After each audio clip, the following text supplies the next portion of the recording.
I went to the Mets game last night and sat for a while with the Mets poet, Frank Messina. He just signed a book deal to publish a compilation of his poems about his beloved baseball team and his times of happiness and heartbreak at Shea Stadium. Anyway, Frank introduced me to some regulars in his section, including Eddie Cowbell, who pumps up the crowd, and Luke Gaspari, who's 84 and has been working at Shea since 1964. He fought in the Black Panther Army Division in the Battle of the Bulge and wears his Purple Heart and other war medals on his usher's cap. This is the Purple Heart, and this is the Bronze Star. Then Frank pointed out a beer vendor who has a fascinating and skillful way of carrying around his beer tray. It was Seth Miller of Flushing, Queens. And over the decade or so that he's been selling beer at Shea, he's developed his own method of carrying beer up and down the aisles.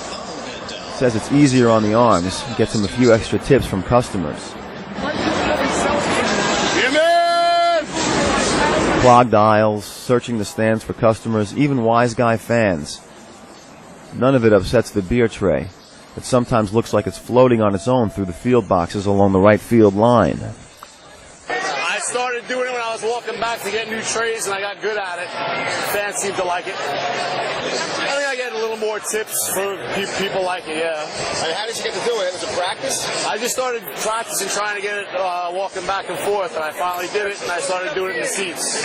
I see you've worn your hat out of this. Yeah, a little bit. Does it take any particular skill, like do you have ballet training? Or I have no training. Were you no training. You were a supermodel in a previous professional? In previous life, maybe.